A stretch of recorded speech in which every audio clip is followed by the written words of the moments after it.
I'm Rob Van Dam. The whole show. From Battle Creek, Michigan, weighing 230 pounds, Rob Van Dam. Boom. Hey, Nailed it. Tell me the story again. How did I lose the 5 pounds on my announcement? So when I put Howard Finkel's voice through AI, AI changed it to 230 pounds because they couldn't hear Howard clearly. Oh, okay. So, dang it, Howard. I'm sorry. Howard. It just sounds weird just because I've heard like 235 pounds for the 98% of the time over the last 30 years. So. Did you prefer, was that your actual weight, or were you a little bit more? Were you a little bit less? No, like I could be 5 pounds up or down of that, you know? Yeah. Myself yesterday, I was like 241 at nighttime. When I weigh myself in the morning, like when I first get up, I'm probably 4 or 5 pounds lighter than I am at nighttime. And, you know, but I fluctuate like within there. I never added a bunch of weight to my actual weight like a lot of people in the business tend to do, because I didn't find it credible, you know, like you heard Brian Cage say last week. He said he thought that I was a small guy because of my style or whatever, and then when he met me, in his words, he's ginormous. But but a lot of people are surprised that that's my real weight, because you know it's a business where there's a lot of 185 pounders that say they're 215 just so they can sound bigger, and that's part of the gimmick. But with me, I never added weight because I always figured enough people thought that my shoot weight was bullshit. You know, early on, when I cared more and haven't heard everything 1,000 times, I remember defending that, like in USWA when I was just like 20 years old. I remember at that time, I think the weight was 205 or something. And this one dude, I remember at the arena, I was like, "You are not 205. I was like, "Yes, I swear to God. I swear, yes, I am. That's my actual weight. You are not." I just weighed myself. Oh man, I wish we had a scale right here. I could prove it. Like I cared so much, you know what I mean? This guy was like, "You're like $185. You're my size. You ain't no, you know." And then after a while, you learn like just whatever, just nod and let people say whatever they want, you know. But yeah, but being legit 235, 240, what am I going to do? Say I'm 260? The 260, 265 pound guys are the guys that are fucking, you know, fucking another level. So anyway, they find out when they pick me up, though. They sure do. Let me ask you this, Rob. When you were like, you know, back in the 90s and stuff like that, when dudes were bigger overall, like everybody, were you considered small by your colleagues, or were you still considered like fuck yeah. Yeah. Oh, fuck yeah, dude. Yeah, the standard has changed so much, you know. So I remember trying to hit that 200-pound mark, and it meant so much to me because I was using that as a standard, you know, thinking like, man, 190 pounds is like, you know, it's all right, it's something, but it ain't like you know, people use that like, man, this dude's 6 foot, 200 pounds of muscle, you know, like that's a standard people use. Just like now they use like, he's beating up a 55-year-old man. What the fuck? You know, like that's just one of those standards that people are used to using and shit. So yeah, when I got in, and then like that summer of 2000, or I'm sorry, let's make that 1990 and 91 when I was in USWA, like yeah, I remember how important that was, and had a complex about it. You know, it took a long time to shake that, but a lot of guys never do shake it. You know, it's like an inside joke, like in the dressing room, you know, you see one of the guys, he just say, "You've been losing weight," and just and you know, and if you're someone that likes ribbing with someone, then you just let it fuck with their head and don't even talk and watch Well, that's how much that fucks with them and ruins their day, you know. Dude, I wanted to ask you. what's going on? You ain't been working out? You was sick, or okay? Yeah. What? Oh, you look a little thin. Are you all right? Yeah. Yeah, but you know, So- you're susceptible and vulnerable to that shit when you're young. After that, there's no excuse to like get, smarten up to it. When you see wrestlers nowadays, and they're obviously like a lot more smaller than you, a good amount of them are. Was that kind of a big adjustment for you in certain ways to kind of work with guys that were smaller in stature than you? And did you get more accustomed to it, I guess, in a different, like, from how the business changed? As long as I can remember that I've been in the business, there was always other guys that were either my weight or even lighter. I started wrestling in All Japan in '93, and they had the junior heavyweight division. All the young boys, there was a bunch of guys there. Shiga, oh my God, what was Shiga like? 160, 165 pounds. I can't imagine he weighed more than that. He was so skinny but so ripped. Maybe I don't know. Maybe I'll give him 175 pounds. I think that's what Little Guido said he weighed. ECW, of course, is Little Guido and Spike. Sure. And back to All Japan, Asako, me and Akiyama were about the same size back in the day. And there's just always, I started out, with Dango, but we were definitely looked down upon by the big meatheads. Yeah. Brian Cage mentioned last week too, and I thought this was really sound advice for wrestlers. Was that, hey, you can't control a whole lot in the wrestling business, but you can control how you look in a lot of ways and how you make your body. I wanted to get your thoughts on that. Do you agree with him? And is there anything else that you would kind of add on to what Brian said about maybe certain things you can't control in wrestling for yourself? Well, all you can do is stack the odds in your favor, in my opinion. And then a lot of shit is going to be out of your hands. Like in this business, there's always a baby face that the crowd thinks they know more than the office about why that guy should be pushed more than he is. I was in that position. Fans would be chanting RVD. Everyone had an RVD sign, but someone in the office, thought that they should, not go all the way with me. There's always a guy like that. Daniel Bryan was in that position as well. And there's, Kofi wait, who is the guy that R-Truth, right? They like let him go. I don't even know how much. Don't even know what's true out of that. But and then the fans were like, no, fuck no, hire him back, and I hired him back. And it's like, so there's always that feeling, but usually it's not a winning fight when the crowd thinks this guy should get pushed more than he is, and it's not a bad position to be in. It's not as good a position to be in as someone that's getting pushed really, really hard by the office. You know what I mean? But a lot of it's politics. And is there something you can do about it? Well, yeah. I mean, you can learn to play those games. Yeah, you could. Yeah. There's always something else you can do to put the odds more in your favor, but there just is no guarantees. There's no guarantees. There's no system that equalizes everybody's position, which, again, in my opinion, I don't think there should be. That's why I've always been confused about the union conversation, because I feel like it evens out a lot of the playing field, which, hey, maybe that is better for everybody, but it's hard for me in the entertainment business to look at the talent subjectively and say, well, this guy's worth this much. This guy over here, he's worth about the same.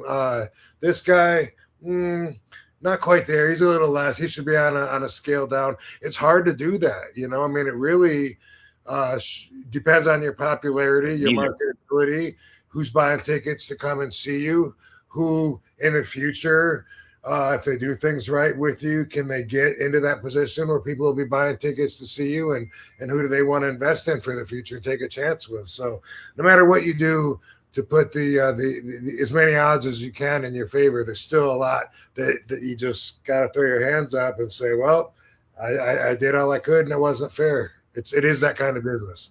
It definitely is. And that's the thing too. It's like, if you look at organized sports and like anything like that, a lot of it depends on how talented you are and what you can do on the field or the basketball court or the baseball field, you name it. But like in wrestling, it's up. You can present yourself in a certain manner and have that talent, but it really depends on like one or two people that make that final decision, you know, and how your story or career goes in the ring, quote unquote. So and also when you're in that position and you know, you hear what you want to hear, you know what I mean? Mm-hmm. Like nobody wants criticism if it's something bad against them, but they'll listen to the fans tell them they're being screwed over because they're the best in the company and the company needs them. That's who I want to listen to, you know what I mean? Like ignore and because of that, a lot of times some wrestlers will be missing something and they don't know it because they refuse to hear it. The fans that are on their side that are pumping their heads up don't know what they're missing because they're not in the business. But sometimes in the office there is something. It could be, hey, this big guy needs to wrestle more like a big guy and quit doing sunset flips. You know, we need to build him like he makes himself look smaller when he's doing that. It could be something else, but at the same time, they see that totally different. I'm showing everything I can do. Like they don't get it. They don't get me. It's easy to be in that position, but in the bigger picture, have the other part of that true as well. Mm-hmm. Yeah. Yeah, no, that's a great point. I thought what was cool too last week with Brian is like he was talking about like how people were saying that he was kind of too generous in a lot of ways in the ring and gave a lot to his opponent and stuff like that. And he kind of acknowledged that was a bit of a flaw of his. And then I like too how you followed up. Are you planning to change that? You kind of asked him, is like, and he was like, oh, definitely. I'm definitely going to do that. And that was pretty cool, I thought, to see, because it's like, Brian is so talented. He's got just a great look about him. And like, it's just like he's been very giving over the business. So it'll be neat to see him once he gets back in the ring and kind of change that kind of mentality for himself, I think. Yeah. So and you know, the way the business is always changing right now with some of the moves that I always, you know, tell you I'm not a fan of, like the Canadian Destroyer, and Spanish Fly. I think it could be like, if there's someone like me in the office, it could be just the fact that the wrestlers do a specific move. If I'm in the office, I could be saying, well, he doesn't get it. He doesn't get it if he still thinks he can just grab the guy and they both can jump at the same time. Like he's definitely, you know, his mind isn't there yet. It could be like something small like that. And they would refuse to hear that because they said, "Do you hear the pop? It gets a pop every time. You're crazy, man. This is business." Well, no, it's not. It's killing the business. It's shit that doesn't work. And overall, if it's something that hurts the credibility of my show, and I'm sitting in the throne, the king's throne, it's my show, you know, it could be something small like that. Like, let me just wait till he gets it and he's committed and he realizes, you know, that you don't turn it off and quit working to get a spot over and then turn it back on. That's a great point too, because I mean that's something that a lot of wrestlers probably don't consider. They want to get their shit in, quote unquote, or whatever it may be. But like at the same time, you got to understand too who you're working for. What is that promoter or, you know, owner's kind of philosophy on wrestling, or how does he view things? So if you're like working for somebody like a Vince McMahon and he doesn't like a certain aspect of how wrestling goes down, you do something like that, you are going to get labeled as something, you know, and when point in time comes for all that kind of stuff. So that's a really good point to make too. And it's what separates a lot of the garbage wrestlers from ever being in a top company, unless the business changes so much that the top company's standards fall that low. Otherwise, I see so many shows with, like, it looks like 4 people in the crowd, and there's two wrestlers, and they just find like the highest thing they can, and they both stand there next to each other, and they like maybe they grab each other, and then they both look, and then they both jump, and then go through light bulbs and a pile of shit or whatever, and it's like, where was the move? Who did what to who? You guys both, did like a suicide dive, like lovers leap. That's what that was. It was a lover's leap, and you guys should just go fuck each other.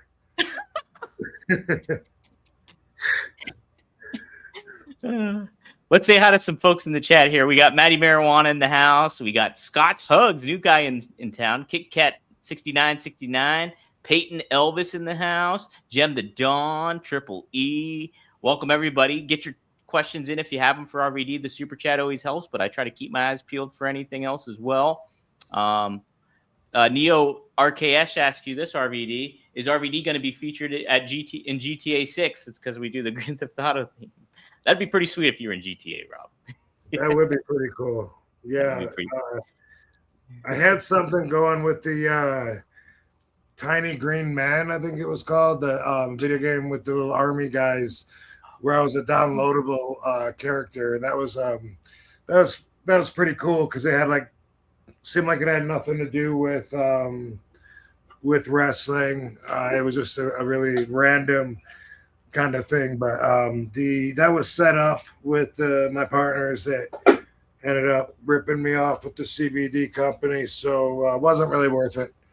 Yeah, wasn't in the grand scheme of it all worth it. No. Yeah. Oh yeah, I wanted to ask you this too. When you were younger, how were you at taking advice from older wrestlers at that time? Were you more receptive to it, or were you a little guarded too in your ways? Like, oh, I know what I'm doing. I kind of have my own, like, how I get. I was probably guarded. Guarded, but Sheik told me, don't listen to anybody else but me. No one knows what the fuck they're talking about. Yeah.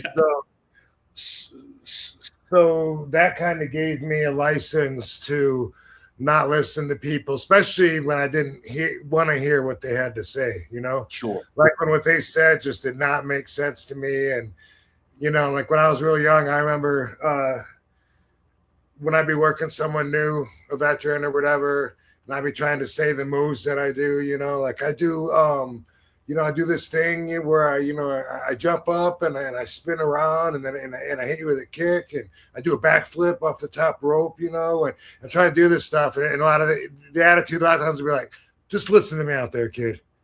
And that used to drive me nuts. So I'm like, this guy doesn't know my moves. How's he going to be fucking calling my shit out there leading me when my whole deal is I want to be different.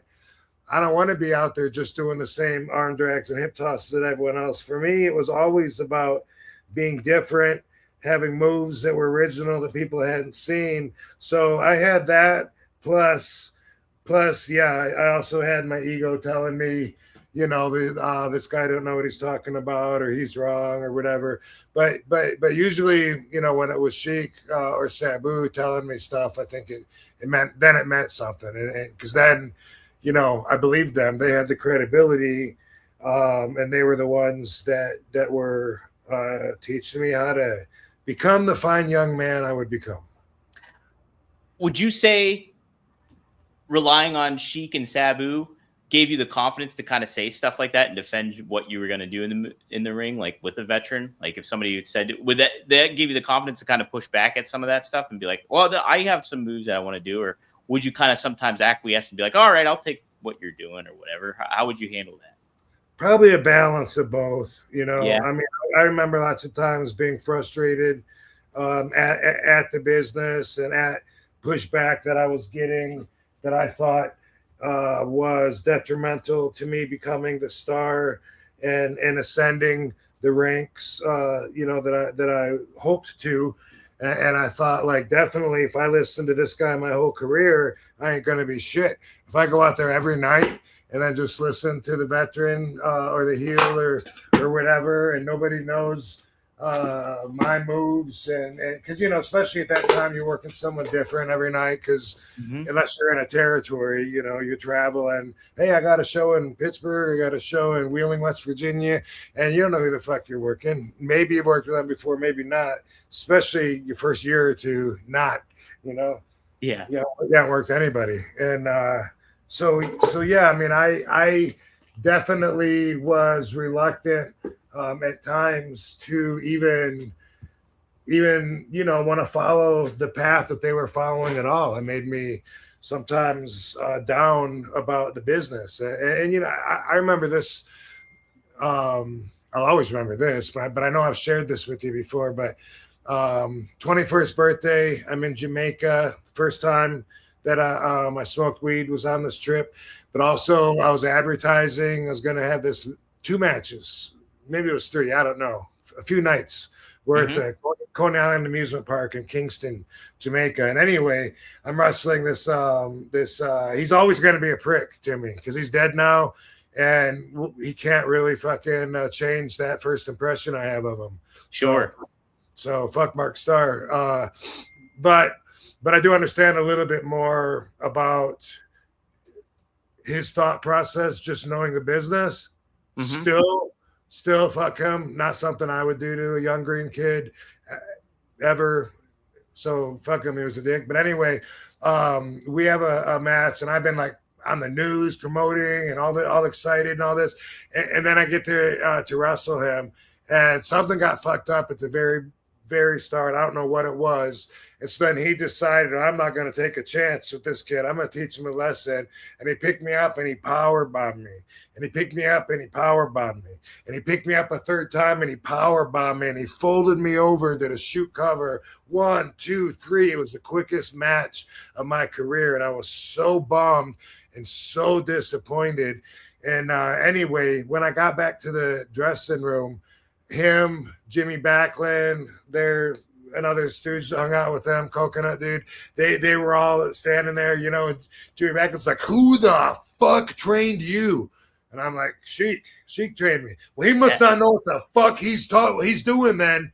And I was so insulted by him saying that because I was like, you guys, I was too young and green to stand up to him and say this. But I'm thinking, you guys will never be the fucking original Sheik. That man's a legend. And I've had more people probably tell me I'm going to be world champion already, even though I've only wrestled for 3 years, than you jobbers have gotten in the last 15 years. So fuck off. I didn't say that. But if I go back in time, that would be the message I had for those guys. Yeah. And that's the funny thing too, Rob. You're naming those guys, and maybe like some historians know. They're all dead. Yeah, you were naming them. Maybe some historians know who they are. I don't know who the fuck they are. I never heard of them. No, Jimmy Backlund, Gigolo Jimmy Backlund, Jimmy Del Rey. He wrestles Jimmy Del Rey. Okay. I know Jimmy Del Rey. To my point, they were not legends, and they were that part of the business. The boys. Let's rib them. Let's put drugs in his drink, and when he passes out, shave his eyebrows. They were that kind of assholes. Oh, man. Yeah. And I mean, and that kind of goes to show you, too, why they didn't make it too far either in certain ways. If they had that kind of attitude a lot of the times, that doesn't benefit you. I'm sure they made it in their minds. Yep. Right. Yeah. We have some super chats. Matty Marijuana leads us off with this one.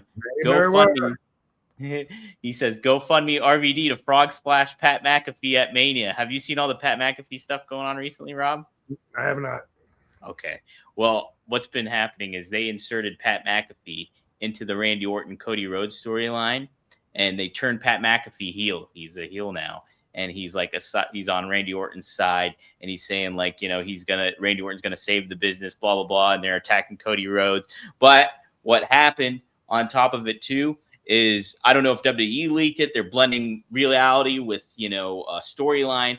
But TKO, reportedly, Ari Emanuel, who owns TKO, he was the guy that wanted Pat McAfee in this mix because they wanted to rise up ticket sales for WrestleMania. They wanted to boost it up even more.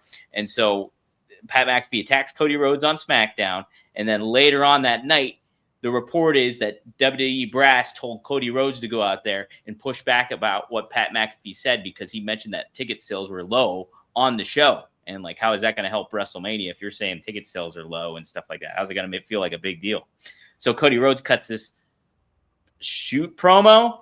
Who knows if it's real or if they're all in cahoots and it's blurring of the lines, but it's creating a lot of news going on. I don't know if it's good news necessarily, but we're going to see it's creating a lot of conversation surrounding WrestleMania. So that's kind of what's going on. Wow. And so Pat McAfee is booked at WrestleMania as the savior to help ratings. Pat McAfee? Yeah.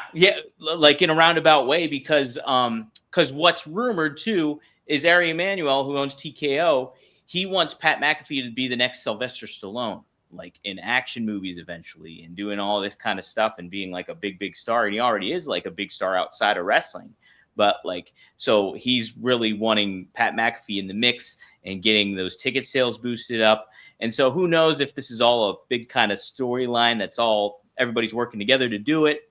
But at the same time, and even just tonight on Raw, CM Punk cut a little bit of a promo against Pat McAfee too, and told, he's like, hey, your agent, meaning Ari Emanuel, needs to tell everybody at TKO to drop the WrestleMania ticket sales. He said that on Raw tonight. So it's just like, what's going on here?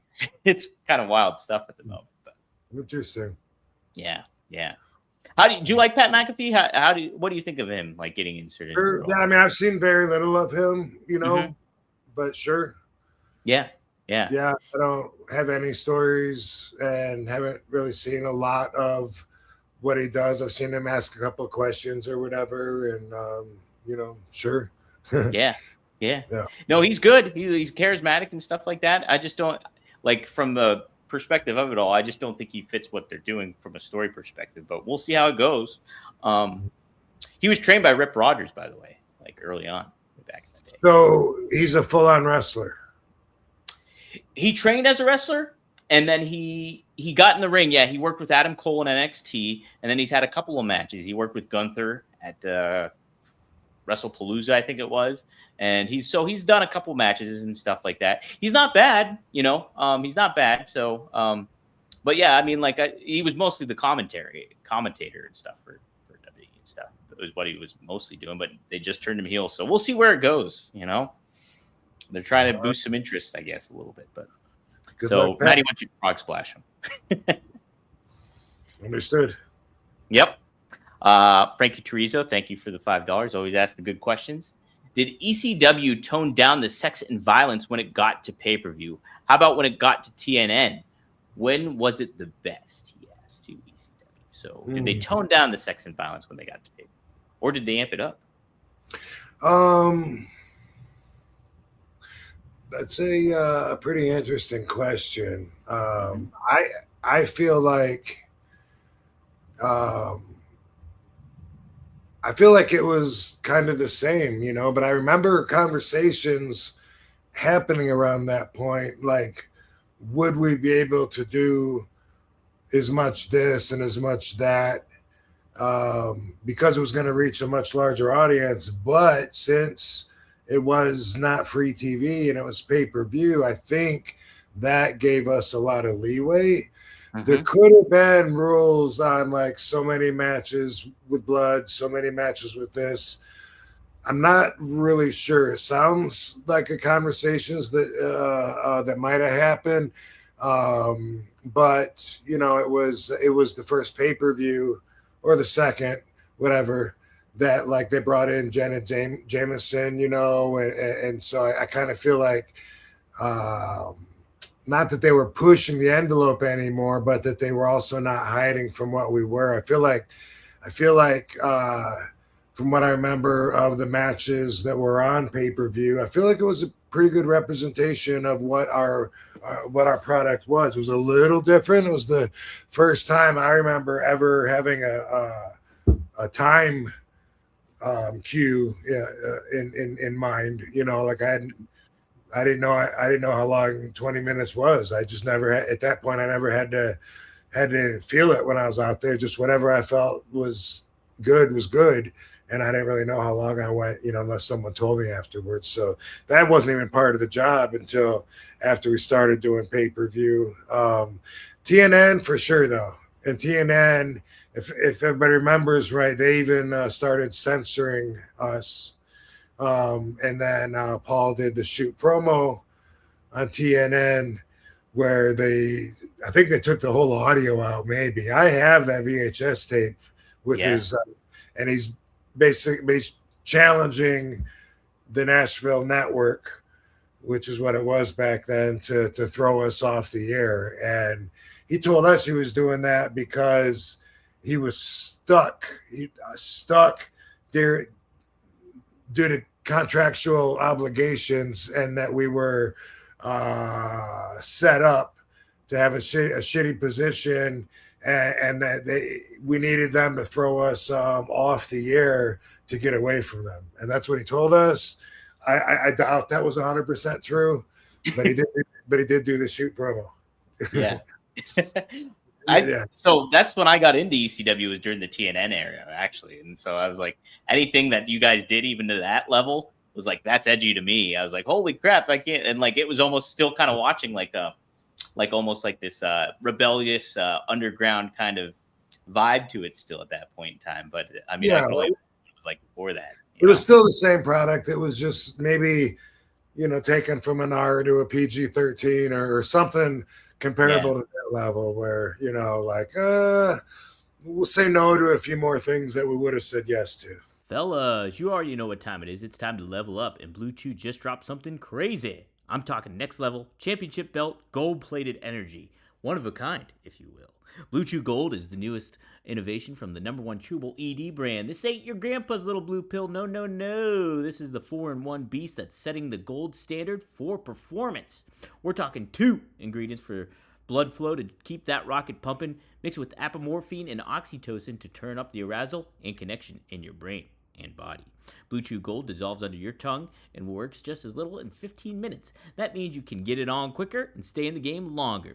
Elevation without hesitation. This is peak passion and peak performance in a single tablet. And we at RVD got a special deal for our listeners. Get 10% off your first month of Blue Chew Gold with code RVD. That's promo code RVD. Visit BlueChew.com for more details and important safety information. And hey, we thank Blue Chew for sponsoring the podcast. Right. Little bit. Got to find the balance.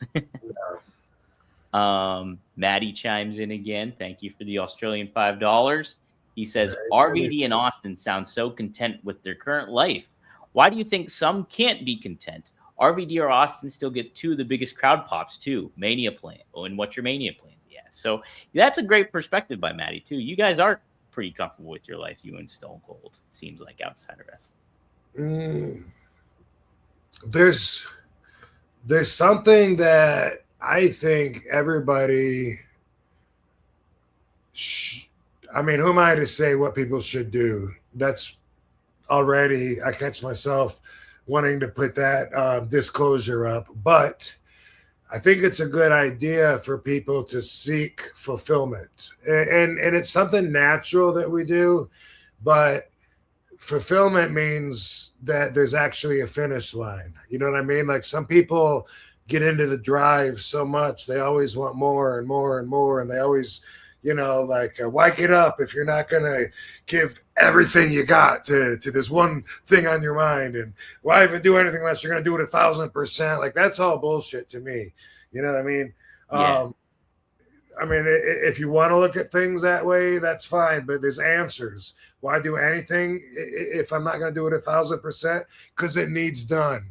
I need to get the mail. I don't have to run out there as fast as I can and break a record time and emptying the mailbox and coming back or anything like that. There's no need to be that competitive. And when it comes to competitive, especially, now that I'm raising my kids, having such a competitive life, like my almost entire life, now at this stage, I don't think it should be competitive. I don't think everybody should look at everything as competition. It makes you too biased towards your non-subjective self. So if you know what, who cares who's the prettiest girl in the classroom? I mean, maybe it's subjective. I shouldn't say who cares, but everybody shouldn't care that much, especially if you're a girl.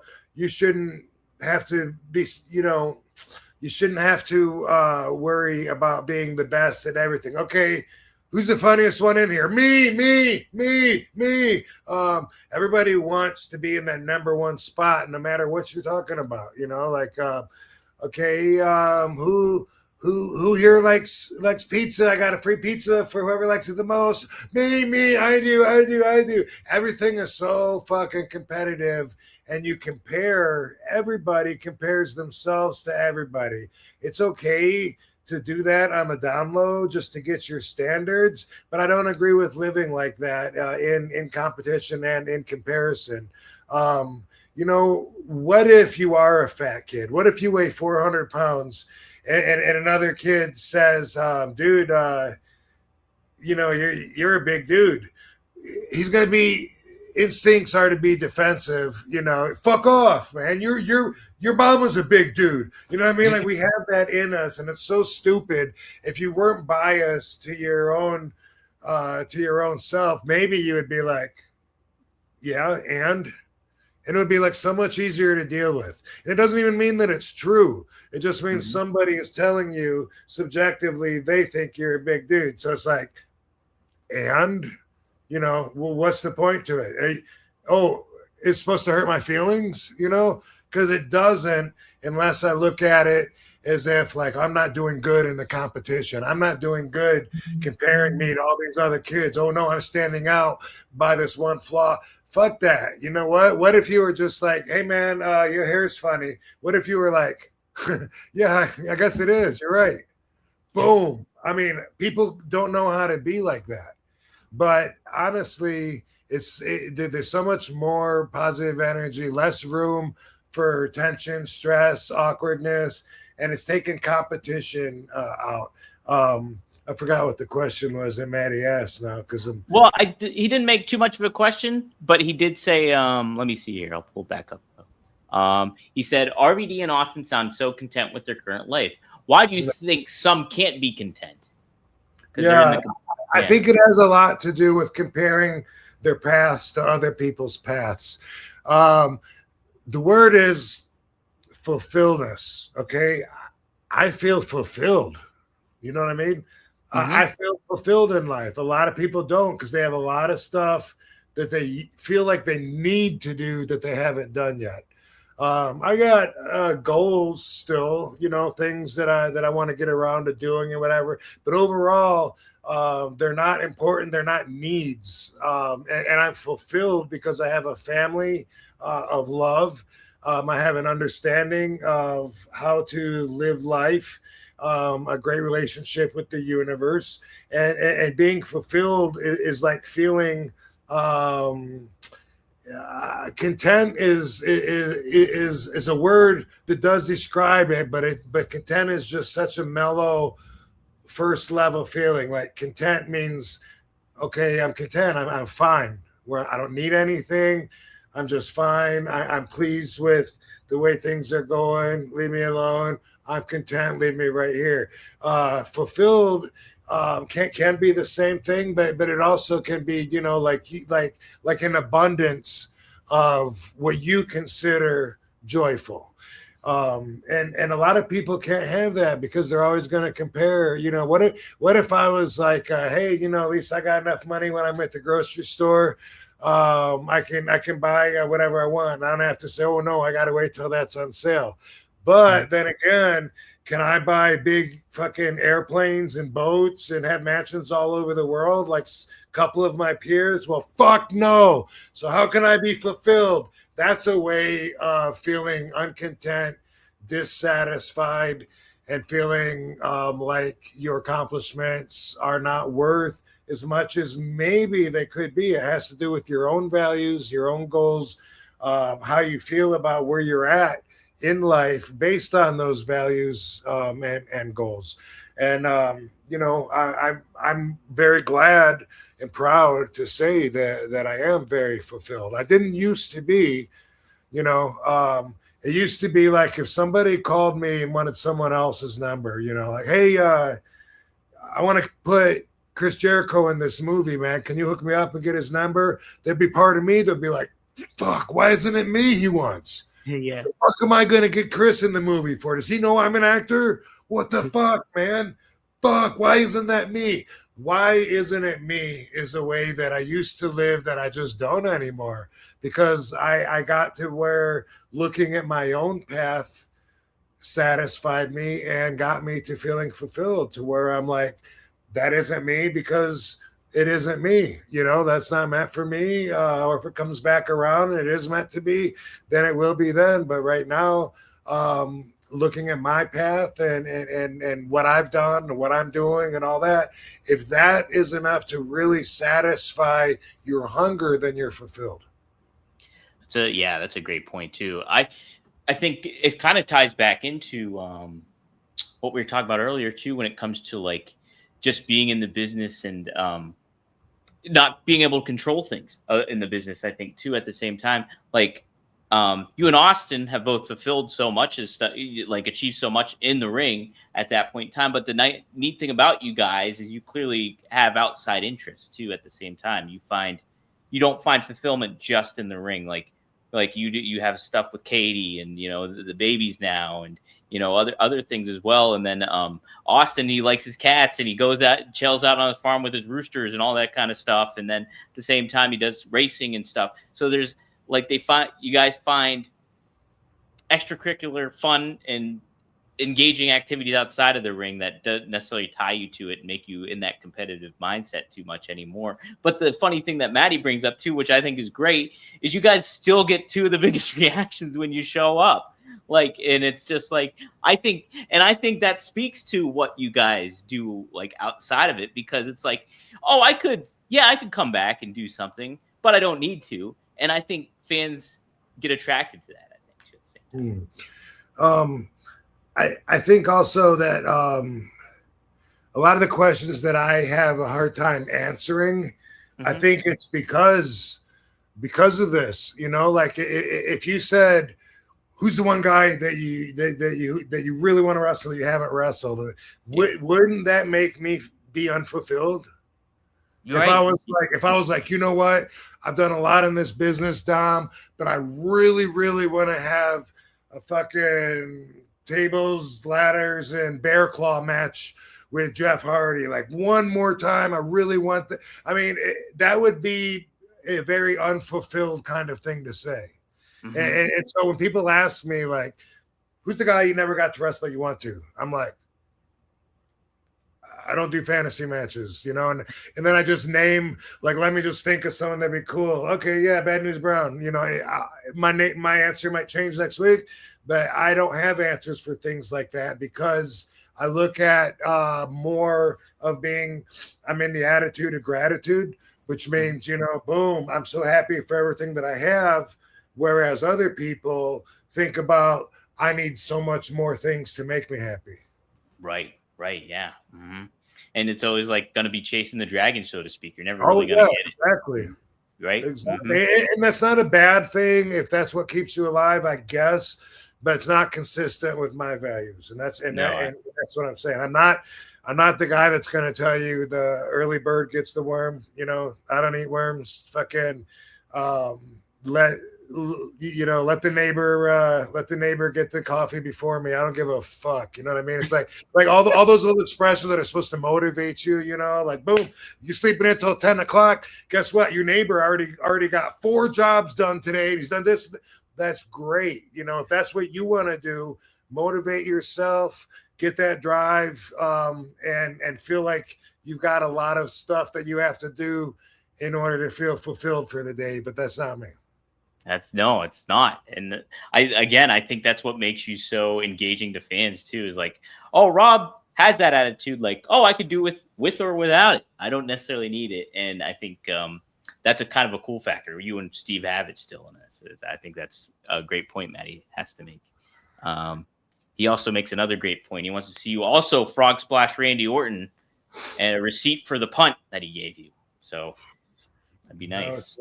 Yeah, I do still owe him. I do still owe him for that punt. That was a stiff ass fucking kick. Had me seeing stars. Yeah, Jeez I had Louise. some really good matches. I always like the matches with Randy, except sometimes I felt like my position during that was just to be a ragdoll to get him over, which happens a lot. And it's hard to feel fulfilled when you're doing shit like that. So being away from that also helps me feel more fulfilled. And you know what I mean? Like my whole last run in 2015, when I was in WWE, staring at the lights every single night, I was not content or fulfilled. Quite the opposite during that whole fucking run. Well, I don't blame you on that one. Miserable. I don't blame you on that one because, like I said before on here, when you showed up, when you returned, I think it was like Money in the Bank in Philly or whatever. And Well, like, that was 2013. that was before, yeah, that Yeah. was before. But like, I remember being so amped up and like RVD's back that finally they're gonna get something good going again with them and everything like that. And then they brought you back for like the regular time, and then you were just like a side character basically. Where it's just like, what the fuck? It's RVD, man. I had a really good return in 13, and then like a year went by, and then I came back and shouldn't have. Yeah, But whatever. Yeah. Hindsight's 2020. That's for sure on that one. But he also, Maddie also asks, "What are your WrestleMania plans?" Well, Maddie, I have them right here for you. This is one of them. Rob is going to be doing this. Will it pop up? Will it pop up? There it is. We got it right here. Oop, hold on. Boom. He will be taking on The Demand, RVD, and QT Marshall with Starboard Charlie at High Stakes Las Vegas, April 17th. See if I can remove the frame here so you can get a better look. But check it out, April 17th, 1301 Main Street, South Main Street. Bell time is at 2:30 p.m. Las Vegas time. So be sure to check that out. So that'll be a fun one. But that's one of the several things you'll be doing WrestleMania weekend. Very, very busy week. Yep. Mm-hmm. I can't believe it's next week already. Isn't it? It's crazy. It's yeah. crazy. Yeah. I better rest up. And then Saturday, I am doing a pre-show watch party thing for the Plaza. And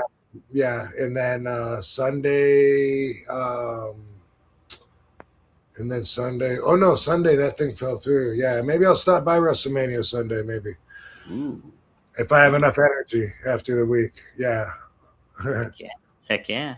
Are you still doing the after party for the Nerd? Is that still going on? Yes, you will be your brother's wrestling at the Nerd Bar, huh? Yes. Mm-hmm. Yep. Have you been there? Have you been to the Nerd Bar? Yeah. Uh-huh. Yep. Yeah, we saw Micromania going down there. That was, what is he named? The 50 Cent guy. That he's like, is he a quarter? 25 cents. 25 cent. That makes more sense. Yeah. He took on, he took on the Michael Jackson guy. I remember in that one match. That was fun. That was a good time. Those are some characters. Yes. But my brother will be in action. I'll be in his corner. This will be during the Sabu Memorial Block Party.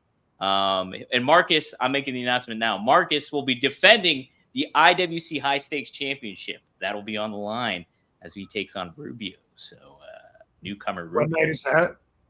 That'll be. I think it's not Friday. Wait, it is Friday. No, Thursday. I'm sorry. It's Thursday. Thursday. Okay. Yep. Woo! Spring is in the air, and so is good smelling dudes. That's right. You want to smell like a good smelling dude, right? You want to smell like an adult.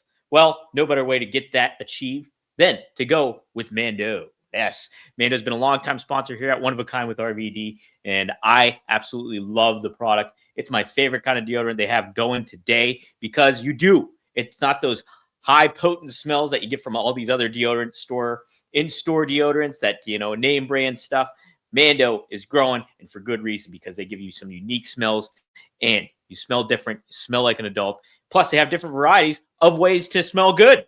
You get the deodorant spray, which I love, is my favorite. If you're in a quick pinch, you need to spray, hose yourself down a little bit.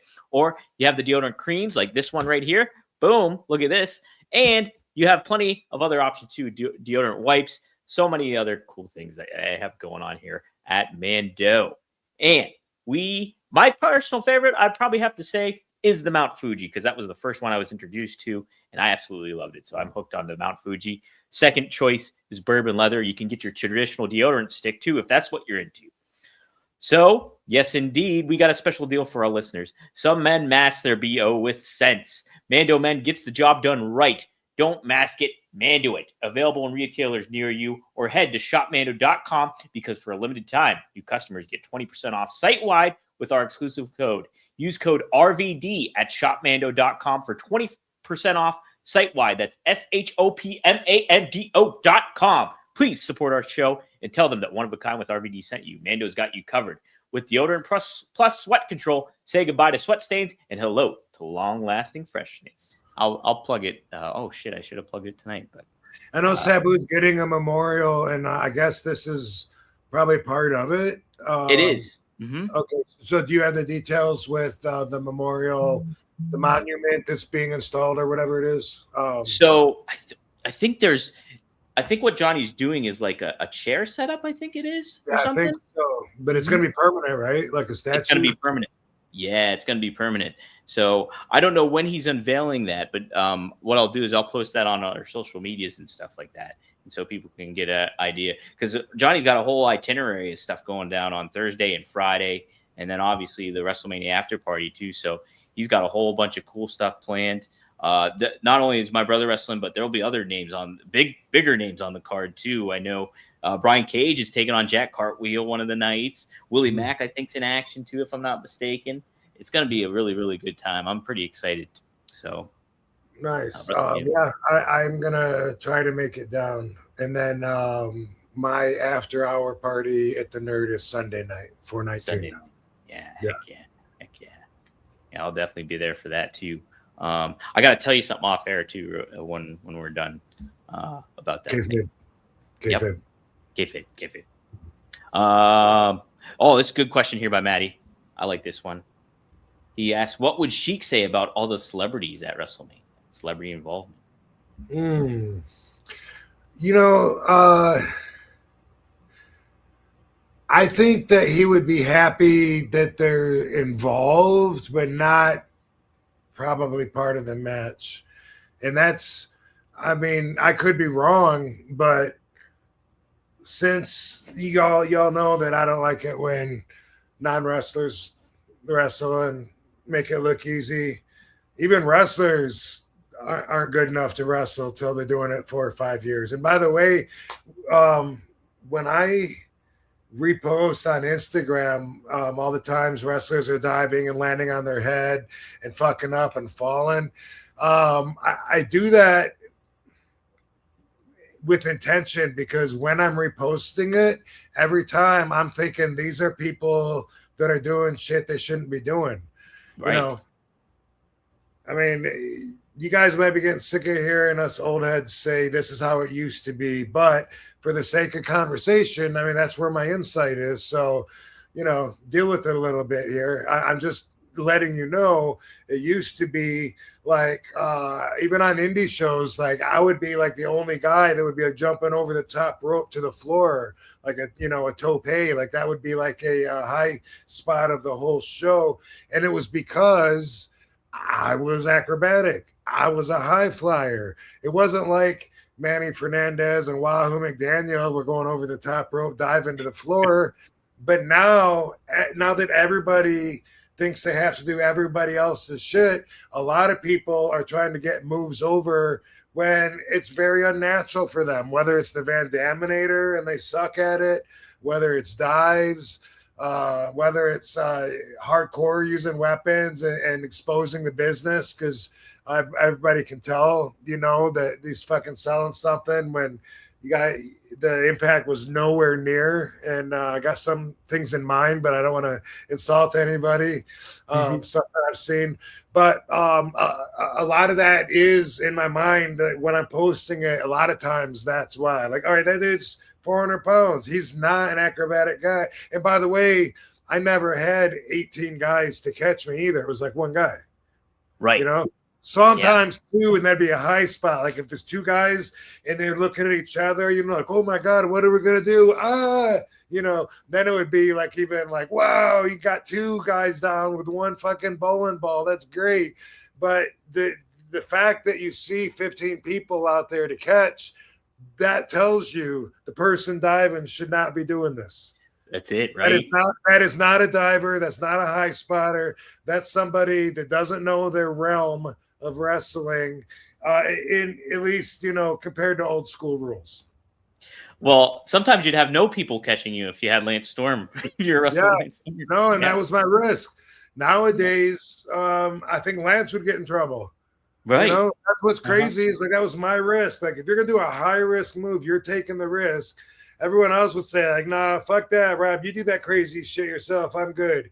And I'd be like, all right, fuck it. And then if I had to eat shit because somebody couldn't catch me because I was a heavy catch at 235 with my big ass going over the top rope, people did not want to catch me because they were one person.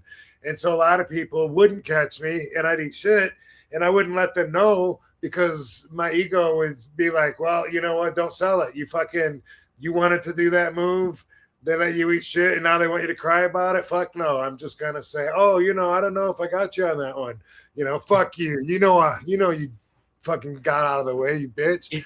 But I would take the blame myself and shit now because it's more about choreography and about getting the spots than it is about the mindset of competing through it all. Because of that, nowadays, if somebody caught wrong, they would probably get in trouble afterwards or something, which is the opposite of the way the business has always been the entire time I've been in it. You know what I mean? Like nobody made us do shit. It was us wanting to do exciting shit that made us stand out. And now you got to not do that to stand out. Hey, at least I don't have any tattoos. I'll still stand out as far as that goes. That's it. You're one of the rarities now, Rob. I know. That's what I'm saying. This reminded me, I think this was last week. Do you know who Peter Rosenberg is? Okay, he's a baseball player. No, you're thinking Pete Rose. I know, I'm joking. Oh, okay. I know Pete Rose. Yeah. But no. But okay, so he's on ESPN New York, but he's also kind of like a WWE personality. He's on the pre-shows and stuff like that. But he's grew up a wrestling fan, but he's like big into hip hop and stuff like that. But he does a lot of sports talk radio too. Well, he made this tweet out, and it got a lot of buzz because he's not a wrestler. He saw this. I don't know if you saw that Io skydive where she dove through the ropes and like landed really badly. It was like really bad looking. So this is what he said in response to that, and I want to get your thoughts here, Rob. He says, "This is why I tell whoever I can at Evolve," that's the WWE like under thing that goes on, and even on the main roster, don't bother with these dives. They are all risk, no reward. If you successfully hit a suicide dive in 2026, no one cares. But if you mess it up, you could truly harm yourself. Don't do it. And I kind of agree with him, Rob. And a lot of people push back. Yeah. Yeah, sounds fair. Like it's gratuitous now. It's it's like obligatory. It doesn't mean anything anymore, especially because there's so many people out there, and because they're just standing there looking at you anyway. They stopped wrestling, so I don't believe you stop the match at any point, unless. I mean, if someone's injured and you're going to call it and actually say, boom, we're done, short of that, you don't stop the match to make sure you're in the right spot and think people don't know. And if you're doing it and you just don't care that people know, well, then that's insulting to me. It really is. Just that's your mindset about the business. Right. It's like you're not creating the believability or the reality to that what you want to convey. I take more pride in my work than that. And I'm not perfect. I'm not saying I am, but it's so obvious to me watching how they skip right over so much of the training that puts you in that mindset of, okay, now you're ready to be in front of people. Right. a lot of that just gets put to the wayside too. It's crazy. And like, it's funny too, because when I was talking to Jerry Lynn and stuff like that, he was conveying a lot of the same stuff you always tell too in here, like in between the little details and all that stuff. And it's just we'll probably be outdated, and it'll just keep changing the way it is, and morph into whatever the fuck it's doing. I don't know. But like I said, along the way, if people get sick of hearing us, talk about the way it used to be, that's that. I don't think my perspective is going to change. I mean, I'm not trying to, well, maybe I am trying to fight it. If there's, I am, part of me doesn't give up thinking it's worth trying to reach these kids, Oh, totally. Right. I think it is. Yeah, I think it is. At least I appreciate it as a fan. I like it. It's funny too. I interviewed Bret Hart like last week, and he mentioned this has nothing to do with like high flying dives or anything, but this got a little bit of buzz online too. Part of the interview was he was talking about his match with Scott Hall, Razor Ramon at Royal Rumble 93. And he was saying like Scott was only a few years in the business. Like he wasn't aware of Scott that much, but he did mention like Scott Hall had the razor's edge.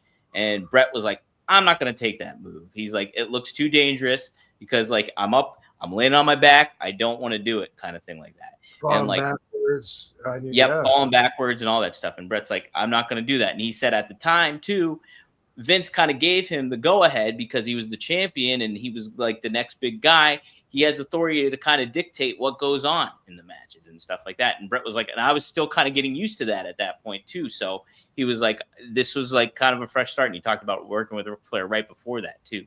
And so he happened to say, I'm not going to do that. Well, him and Scott, like, he could tell Scott was a little miffed about it at that point and stuff, but they had a great match. I thought it was. And then later on, Bret managed to say like me and Scott then kind of saw eye to eye on a lot of things and we got along and like we had a better match. We had a good match too at King of the Ring and like a whole lot of buzz got it because they said, oh, Bret's bitter. He doesn't want to take Scott Hall's move. And like, sure, he's always, and I'm like, that was not the case at all. Bret was just kind of dictating, like telling him what was going on. And he was really reflective about it. But like it made me think about too, like, did you have a lot of opportunities too where you'd be like, I'm not going to take that and stuff like that? Or would you just be like, I will take that because I'm capable of taking it? Because you mentioned before too, Rob, I remember you said like the dream match of you and Bret Hart happening. You'd be like, you'd be afraid you'd be too stiff with them and stuff like that. It would be kind of more of a different kind of vibe between you and Bret, maybe working in the ring together. Maybe because I've heard him brag that he says he's never hurt anybody in the ring. And I don't have those bragging rights, and I used to hearing people say that I'm on the snugger side. So I just wonder if my style would insult him, that would be something in my mind, but I'm sure the match would be great. And it's not, I shouldn't be afraid, that I would like bust him open or anything like that. But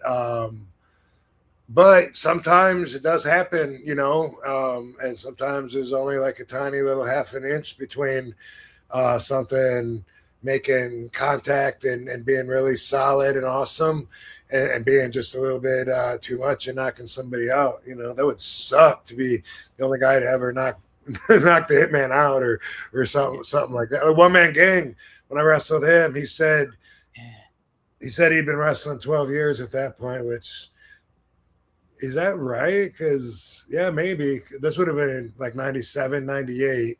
So could he have started like in 84, 86? One Man Gang. I'll check it out. I remember him saying, I've been wrestling 12 years. I ain't never broke a bone. I ain't never been knocked out. I wrestled you one time. I got both of them. Wow, Rob. So according to Wikipedia, it says he started in 1977. Yeah, that's why 12 years don't make sense. That's why, like, as soon as I said that, I'm like, ain't no way, because 22 years. Yeah. Anyway. Age of 17, it says, on the independent circuit in Carolina. Well, maybe I remember it wrong. Either that or he didn't want to sound like he was old. But either way, but back to Maddie's question, I think, like like at WrestleMania, it was a big deal. Cyndi Lauper was there, and maybe James Brown, and like some. It really mixed. It mixed the community together. It made wrestling seem more like part of the overall culture, and it was cool. But it's not like Liberace like did a run in and fucking jumped off the top rope and hit somebody with something. Fucking did a Spanish fly.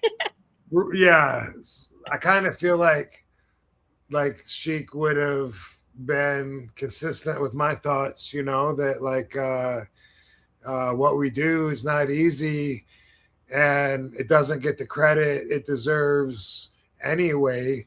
Why fake it to make it look like it's even easier than it is by working around people that aren't wrestlers or athletes or couldn't even survive taking bumps 2 days in a row, but then go ahead and give them their day and bring wrestling down to the level of where everybody feels like they can do it. That's how I see it.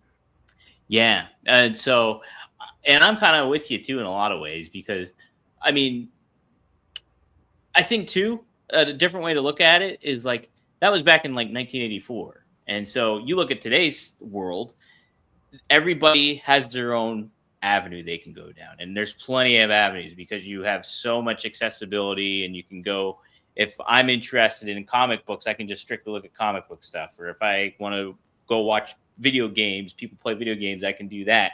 So everything is so segmented. So you bring in these celebrities, they might be a big deal, but are they as big of a deal as Mr. T was back in 1984 is kind of what my question was.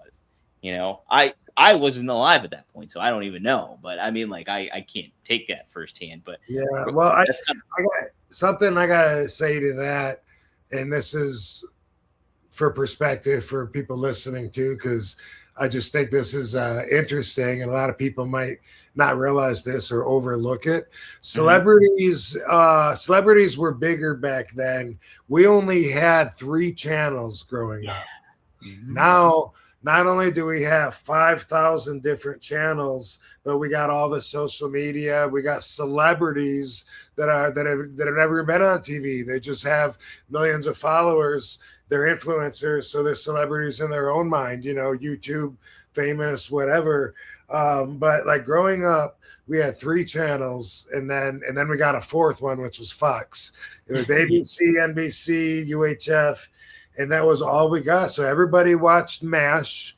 Everybody watched Alice. It was like we all had to watch the same things. And so those celebrities really were a part of all of our lives. We didn't have as much to choose from.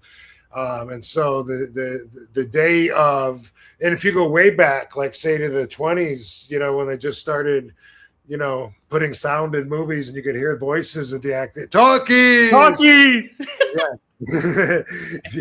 All that shit. If you think about like how fucking famous they were like gods as far as like the recognizability. Everybody watched movies. You didn't have shit to do in your house, way back then. So going to the movies was like an alternative to killing yourself. But yeah. But so anyway, as time goes on, there's more and more and more, and so it doesn't mean as much. I think, like if Liberace carried a chair down and threw the chair in, and the wrestler caught the chair or something, that's great. But to make it look, I mean, it's disrespectful to what we do, and there's no other way that I can see it except that in the day of fuck kayfabe, I get where everything seems to be just for a pop now, and they sacrifice a lot of the integrity that used to be there. So I do see that, and I do want to add, I did see Jelly Roll wrestle. Yes. And, you watched it? I did watch that. Yeah, I caught that. He did good. Yeah. He did good. Yeah. But people that are watching that are like that think he did just as good as another wrestler. No, he did great, passable, definitely. But even Shano, as many matches as Shano has, if you talk to a wrestler that's actually wrestled Shano, he's not going to tell you it was like wrestling another wrestler that was seasoned. And it was more like a celebrity that had been in a few matches, and it really does make a big difference on the inside. So now it's like, in order to get this whole idea over, it's like you have to overact like it's faker than it really is, and that's what's hard to wrap my head around. When I think about all the times, that I got my ass beat in the ring when I was younger. Or times, that things got a little ugly in the ring, or just stiff, or the competition, being in there with people, and we know, like, behind the scenes there's something else much deeper is going on. I think about all that shit and the solid fucking blows that came as a result of it, and I think how all of that is being completely ignored just so we can say, you guys are right. We're all just playing. We're just playing. Yeah. No, I think there's certainly a balance. Like, yeah, if Liberace's throwing a chair in the ring, no big deal. And it's one thing if, like, somebody gets knocked down by Muhammad Ali instead of, say, Machine Gun Kelly or something like that. You know what I mean? It's just like there's a little bit of a distinction, and you can certainly do things like somebody like a Logan Paul. He looks the part. Sure, he's a YouTube influencer, but he's like an athlete, and he's kind of shown he's capable of doing a lot of great stuff in the ring too at the same time. But here's a thought that just hit my head. You remember me telling you the story about the Black Hearts? They came to Japan. They got so much heat with everybody, and Stan Hansen decided to give them a receipt in the ring because they had so much heat. And he had a chair. And he busted both of them open one at a time. And like they had the black nylon mask pull over their head, but it looked like someone smashed like a can of tomato paste or tomato juice. It was just like the big red spot. They both afterwards were like making up to Stan after thanking him for the match, saying that I apologize. I know I got out of hand. Compare that, if you will, to the Rampage's son incident, where everybody was mad because he got revenge on the guy, not at that moment, but later on in the ring when he trusted him. Isn't that a similar? Is it different, or is that the same thing? I mean, Stu hit what's his face, Rampage Jr. Raja. Boom. Yeah. Raja hit him, boom. And I've always said, you're getting tested. You go in the dressing room, you don't know people, and they hit you like that. Fucking knock them out, but knock them out right then. And most people agree with that, or they just say, but they're both wrestlers. It should be okay if he hit you. He didn't hit him that hard, dude. It was a prop can. None of that matters. None of that matters in real life. He could have had a fucking stuffed animal in his hand and just popped it on the dude's head.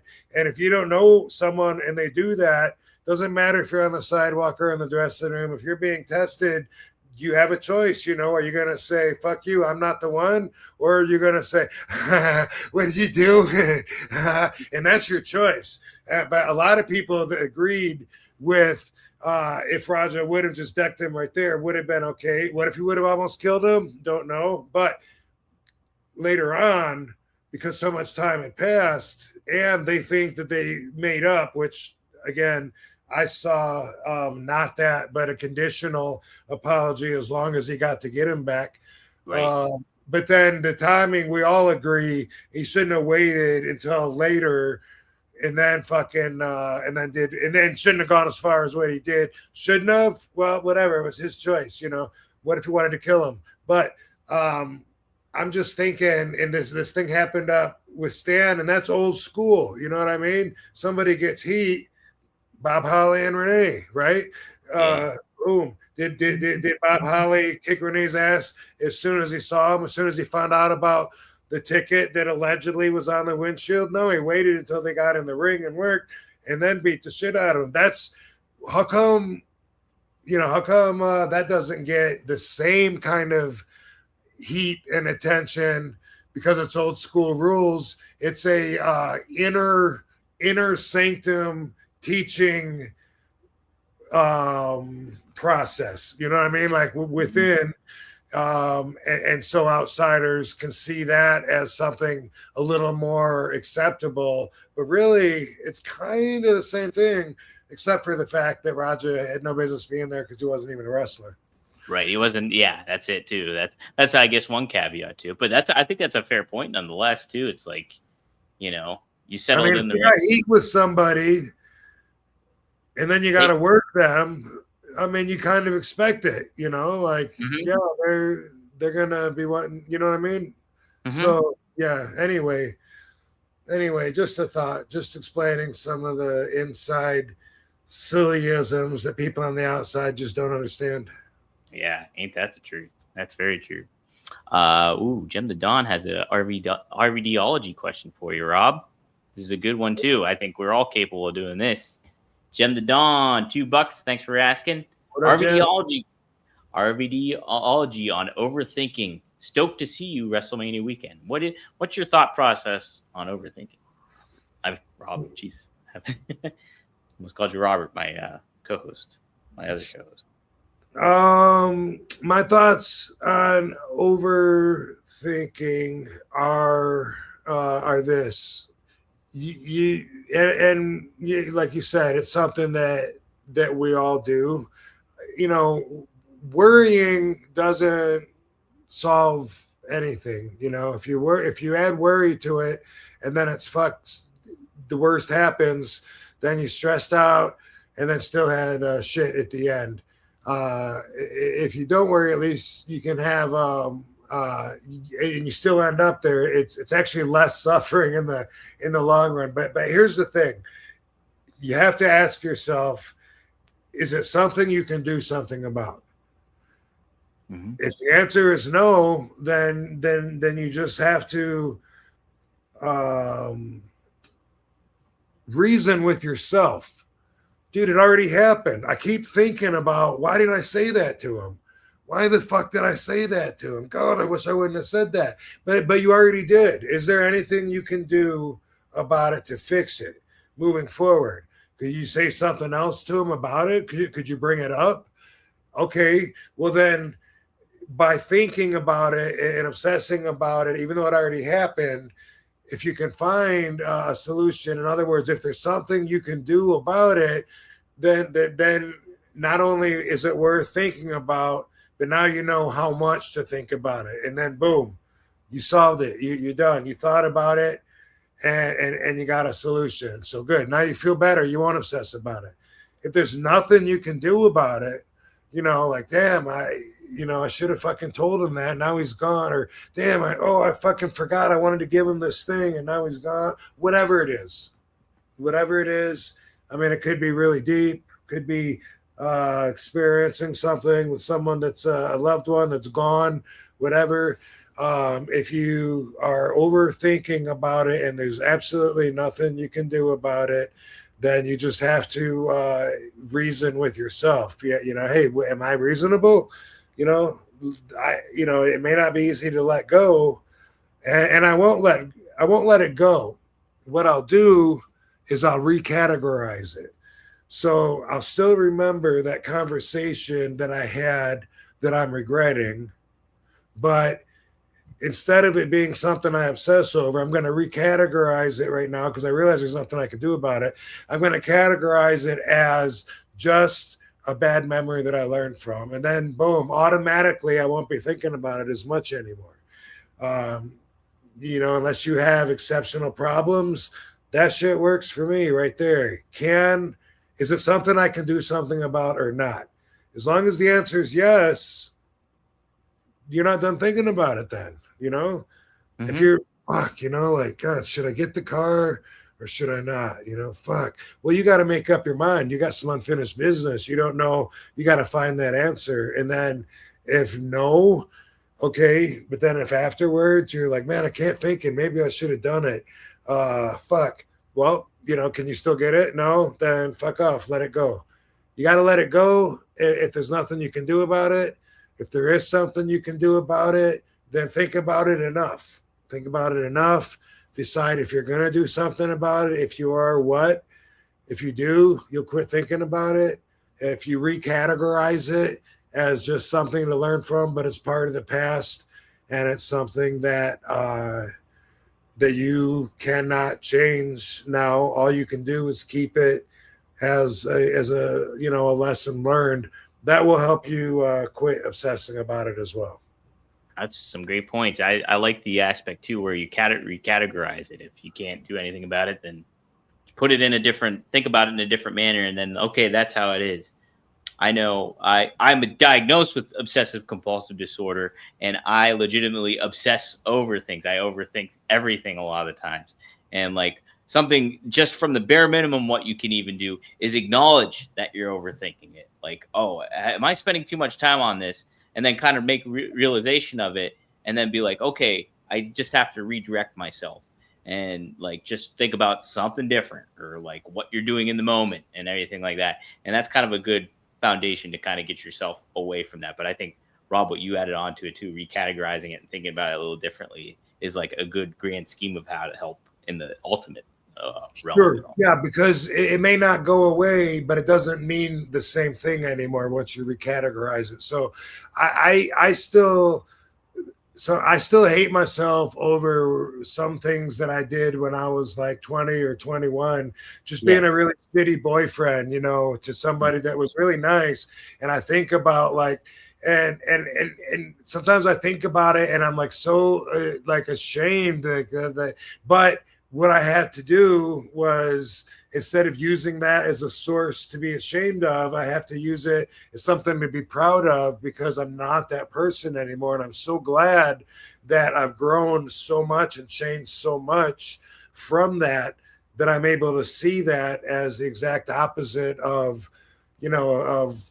good values. And I see so many other people that are there right now. And I just think, man, are they going to grow someday and look back at what assholes they are now? Or are they just always going to live right there and just be, basic thinkers and or low life people with a lot of drama?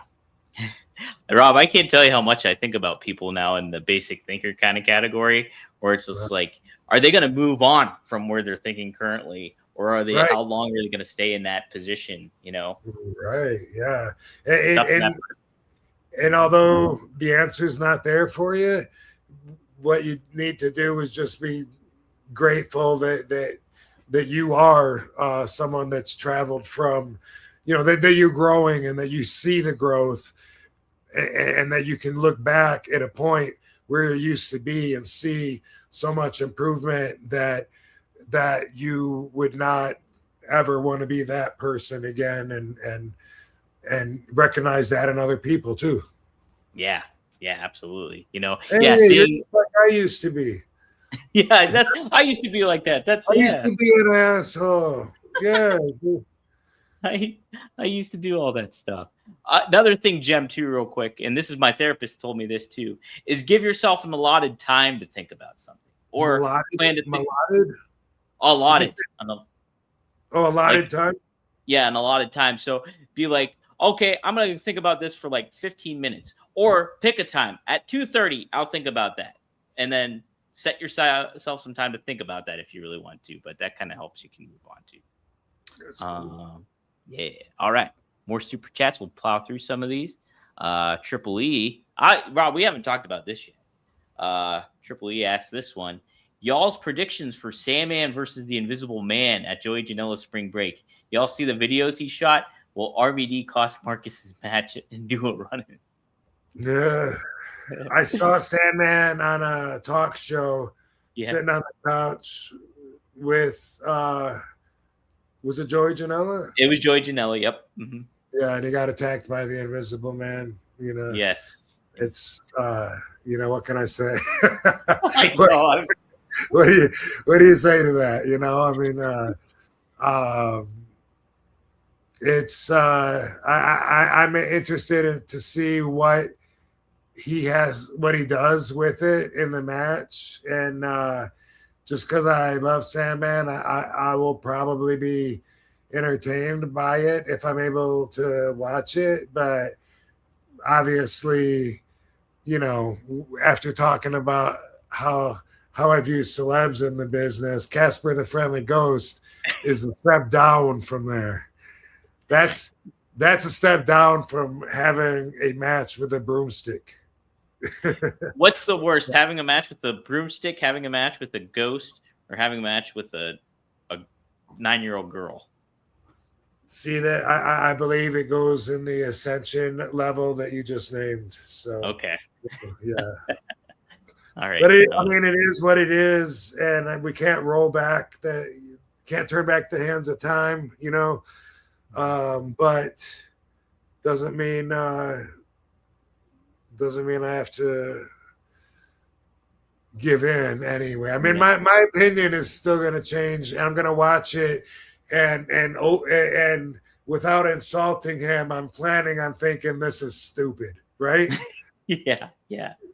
What I'm kind of hoping is a little bit of a curveball is going to happen here. It might not be totally the Invisible Man. There might be a little something. I saw him get attacked by the Invisible Man when he was sitting on the couch. It is true. Yes, there was. That is a good point. All right, Maddie. He's a member for 9 months. Thanks for the membership, Maddie. He says 2 bong hits make a right. Oba versus Brock. Who are you picking versus Oba Femi versus Brock Lesnar, Rob? Is that the main event at WrestleMania? That's a WrestleMania match that they're having. Oba Femi versus Brock Lesnar. I hope I get a chance to watch that one. That'll be a good one. Yeah. Oba all the way. I'm with you for sure. And then he says, Dom is a legend for this show. Part of me wants to pass Dom the bong. Smoke one for him, Van Dam fam. That's right. If I smoked, I would probably not be in a good state of mind. Speaking of, I was just thinking, dude, what I got this sent to me, mud water. Yes. These are. I'm drinking that right now, Rob, actually. That's what I have in the cut. It's a drink? It sounds like I didn't know exactly what it was. And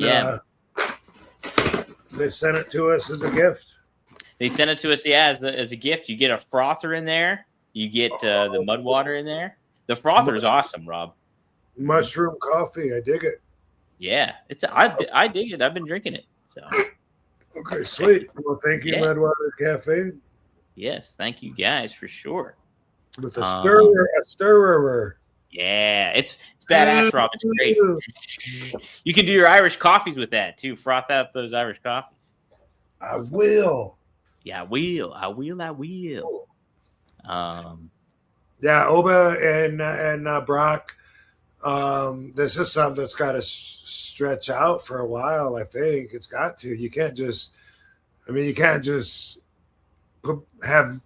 I can't imagine Brock just beating him and then going on being Brock and no way, and then dropping the whole thing. Like, come on, he's got somebody, another monster that's fucking super over credible.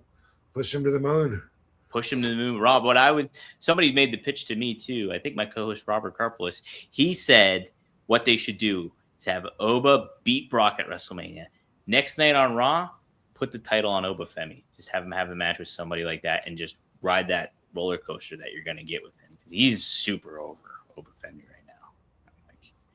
I'd be up for that. I think it'd be fun stuff. Frankie Terrizzo, thank you for the $5.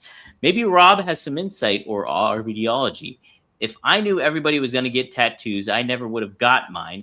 And now I'm stuck with these stupid things. Yeah, dude, that's one of those things where, like, can you do anything about it? I don't think so. I mean, get him covered up, get him made into other tattoos. Yeah, I think when you get a tattoo, like, you kind of have in mind it's a permanent decision, right? Oh, for sure. Yeah. I only got 3 on me, and they all mean something to me. And so I knew if I'm going to get this on my body for the rest of my life, I have to be comfortable with it. So yeah, it's I think it is what it is. So find another way to stand out. that's it. All right, some more super chats. I don't know what this is, Maddie. Maybe you can decipher this. Thoughts on Saguru? Do you know who Saguru is? No, Sad Guru. Sadguru? I don't know what that. Sorry, Maddie, if you can give a little bit more clarification to that. And I think he's asking about Only Wrestlers, but we know what the Only Wrestlers is about now. You know what? We haven't talked about that. Do you want to talk about it? Absolutely. Like, okay. I gotta say, something that I noticed was as hard as we tried to push that thing, talking about it every week, pushing it, we got these shows coming up, we're growing, we're getting more members, this and that. As much as we tried to promote that, as soon as things went south, like nobody until now was even asked about it. So I don't know if nobody gives a fuck or if they just didn't notice or they're just starting to notice or what. But yeah, that I'm not Katie and I are no longer with the OWA. They seem to at this point be continuing to run shows, but it wasn't for us. Let me put it that way. Like we did 3 shows, I believe, and then ended up a little short on but it wasn't even about that though. It was about not being on the same page at all. Like things that I saw that OWA needed if it was going to grow, I really don't think they cared about and weren't going to do it. Didn't see any growth from show 1 to 2, 2 to 3. Moving forward, we talked about stuff that we were going to do that just wasn't done. And then of course, then I found out that I wasn't even getting paid what I was supposed to be getting paid. And so I just haven't talked about it because it's not like Bobby Fulton where he's one of the worst people that are in the business and is out to con everybody till the day he dies. It's not like that where I felt, like I got a message for everybody and for Bobby. It ain't like that. And it's, if they keep going, wish him well, whatever, no super hard feelings, but it just wasn't working out. And so thank you for asking. But, from this point on, don't look at OWA as if you're supporting me or Katie. Although it was my idea originally, run free with it. I don't think they plan on doing much except for running little indie shows so they can be on the road. Interesting. Yeah, I don't know. It's like it seemed like such a cool concept and like getting fans engaged into it. But yeah, to your point, like after like you kind of left, it's just like, and that was funny because like they were coming to Pittsburgh and I was like, oh, and I didn't know that you guys were done with it. I was like, hey, they're coming to Pittsburgh, and you're like, whatever. So no. I think it's been since at least May of 25. So that's a long time ago. I think that was the last show that I was at, if I'm not mistaken. Wow. Okay. Yeah, you might be right then. Yeah. Somewhere around there anyway, but it's been that long and it's sort of like it goes under like people don't mention it or whatever. But yeah, happy to, Van Dam fam, you guys know I want you guys to have the actual insight, and so y'all need to know that. And really like no hard feelings or anything like that. You feel me? I hope you do. Hope you do. Enjoy. Yeah, I want to add that if we can add that, but I don't know how because we got this now at the beginning. But at the Yeah. beginning, after our music at the beginning, I kind of feel like it should end with "enjoy." Do you have that sound clip somewhere? No, so it wouldn't be real. It wouldn't It be would real. yeah. Okay. Do you want to That's just what say it Katie- right now and that's I'll what clip Katie it up? said. I told Yeah. Katie, she said the same thing. You don't have that on. You don't have him doing it though. It's only you doing it. Yeah, it's only you doing it. But That's true. Maybe he'll take me out for another porterhouse sometime. yeah, another porterhouse. Maddie adds this.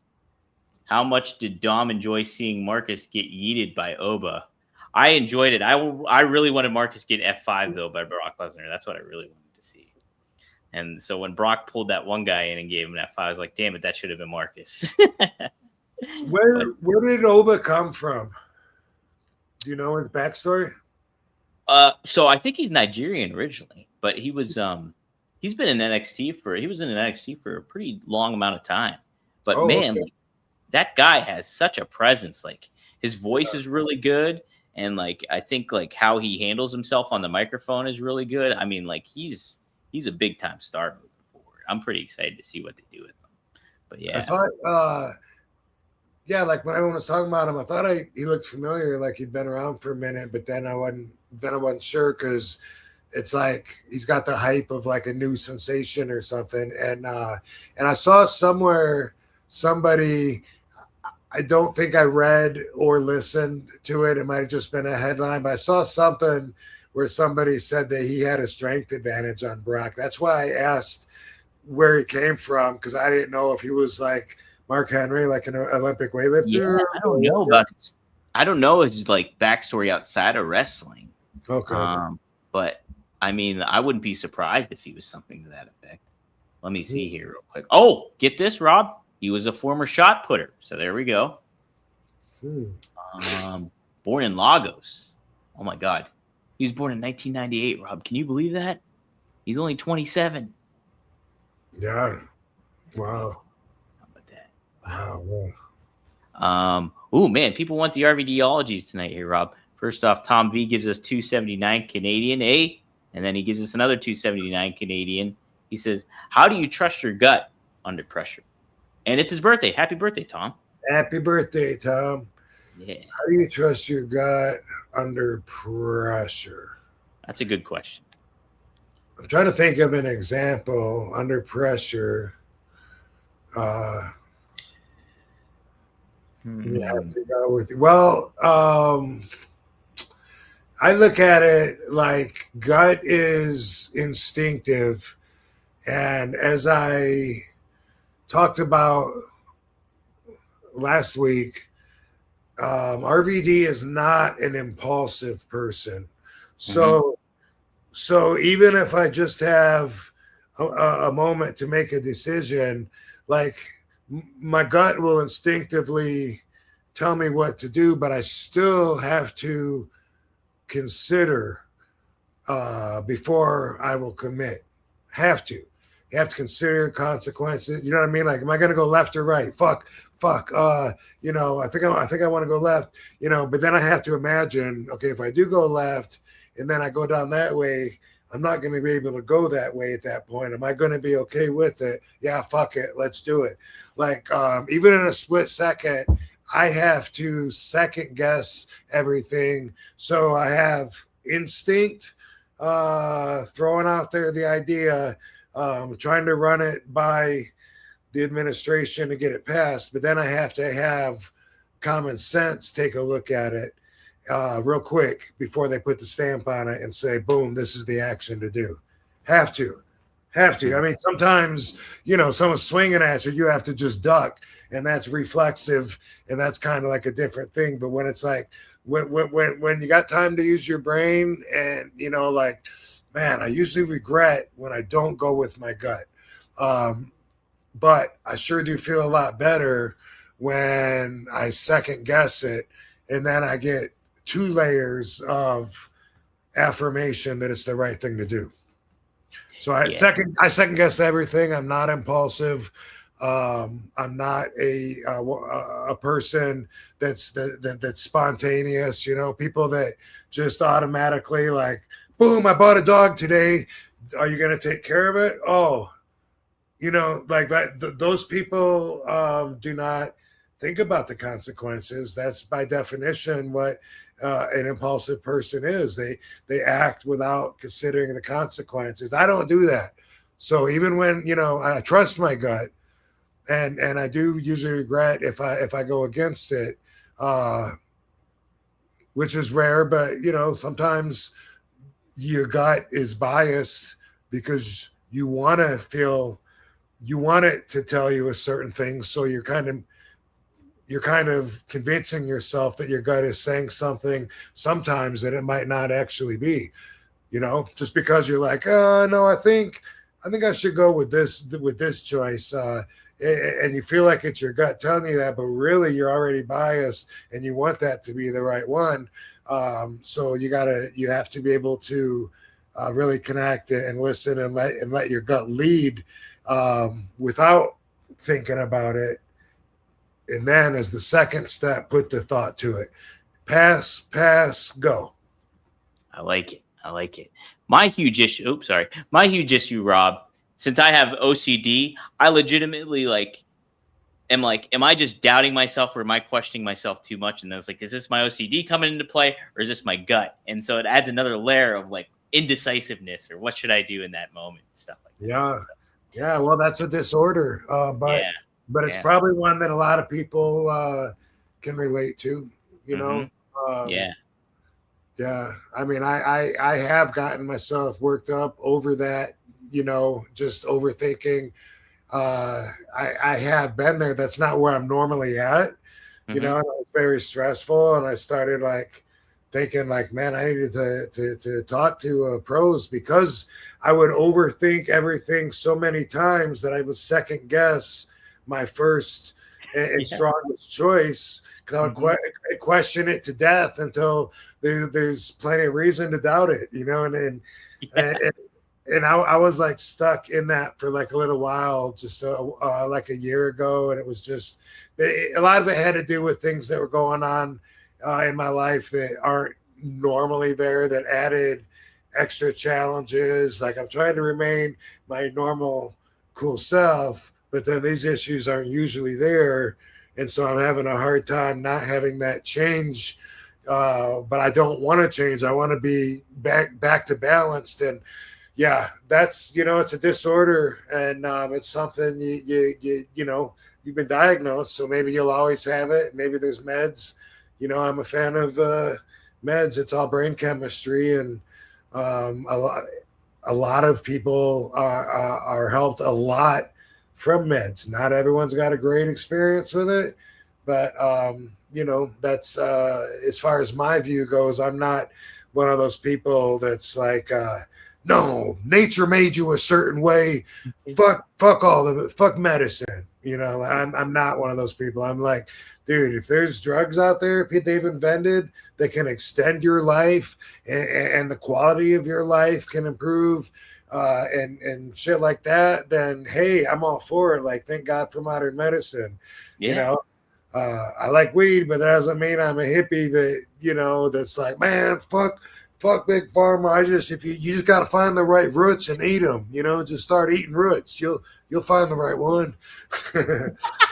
No, I believe in holistic medicine as well. And wish that we knew a lot more about it. But yeah.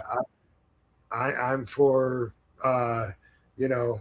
let's live like it's our only shot at life and live the way we want to live. Absolutely. Yeah, I'm all for meds too, and that's a lot of that stuff goes trial and error too, which is a frustrating thing. But it doesn't hurt to try it out and see what works for you, and obviously consult your physician or whatever. Well, it can hurt. Then you get over it and try another one. Yes, exactly.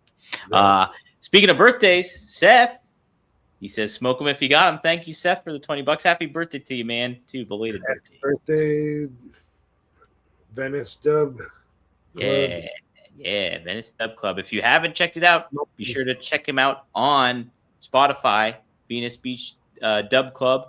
A Little Higher is the name of our theme song on the show, so be sure to check it out. Rob, before I forget, I think you retweeted this earlier last week. but it was something Shane Douglas posted or commented on, and it was about noting about Kamala passing away, and like how he kind of passed away. He lost his legs, and then his house was not taken care of and stuff like that. And he was like, the business should take care of those wrestlers and aspects like that. Do you remember sharing that out and stuff like that? Do you remember what I'm talking about? Yeah. Yeah. I wanted to get maybe your take on that, whatever, but if you had any other thoughts on that.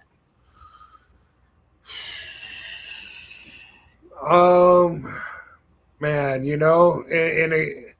in a perfect world, I guess the legends would be taken care of.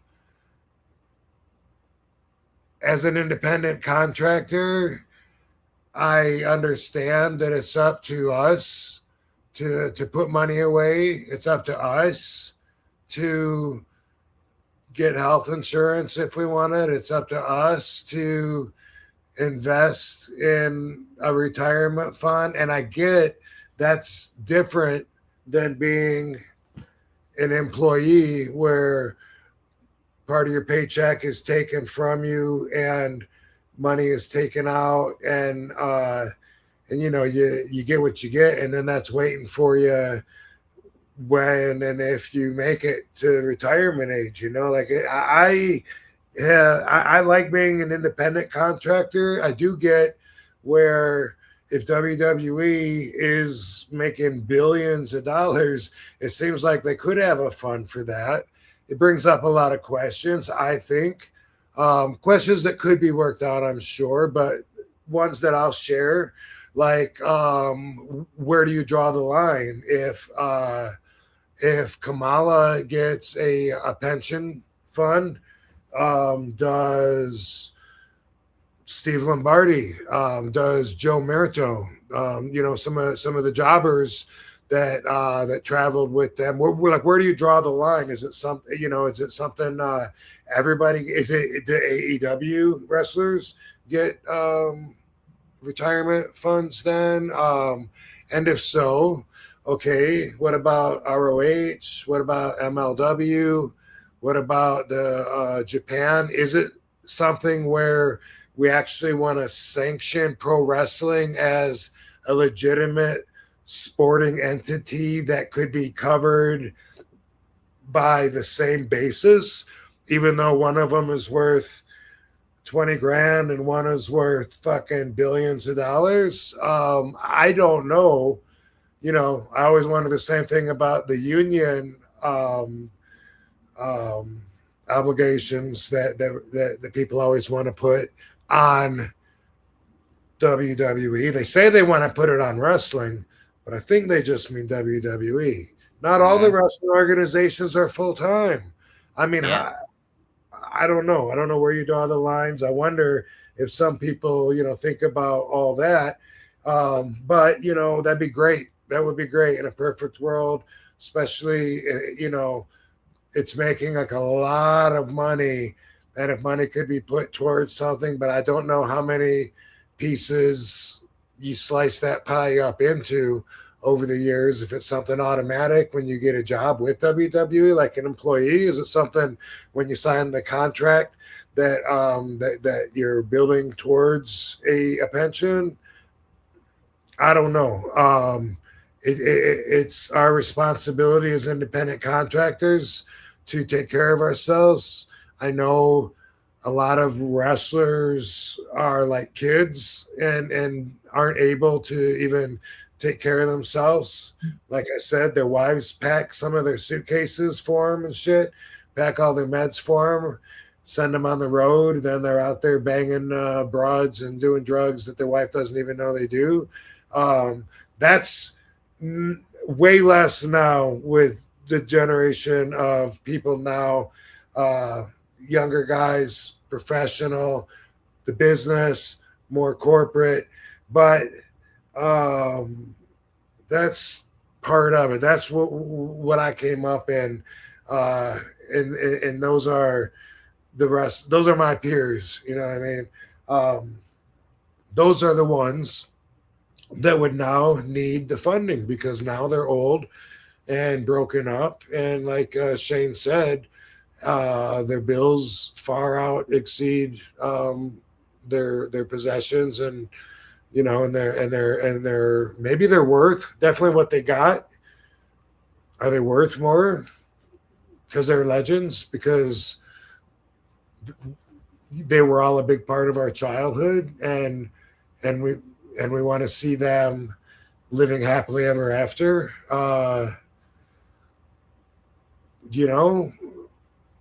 Capitalism, the administration cuts themselves a pretty damn good deal, way better than the talent gets, yeah. So, I don't know. It is what it is. I think most wrestlers should plan on not having a very long career because I think statistically, most wrestlers have a very short career, 6 years maybe or less. Wow. What do you think? Well, I mean, I wouldn't be surprised. I guess I don't see it.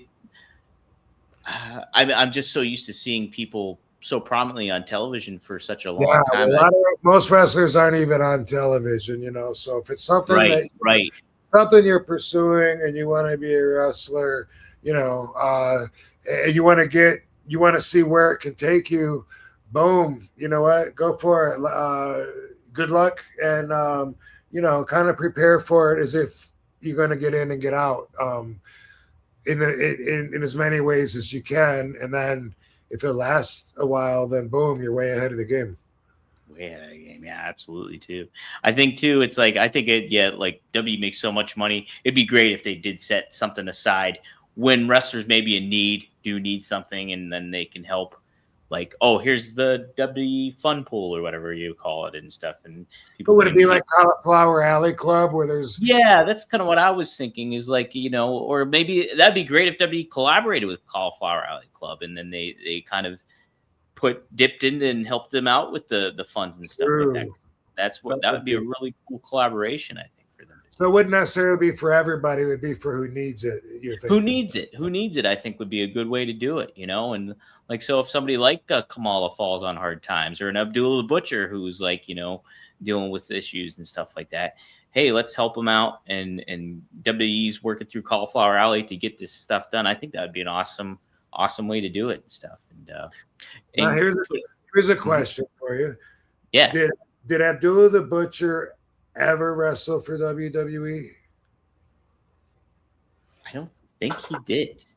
Maybe but you want WWE to pay his bills now.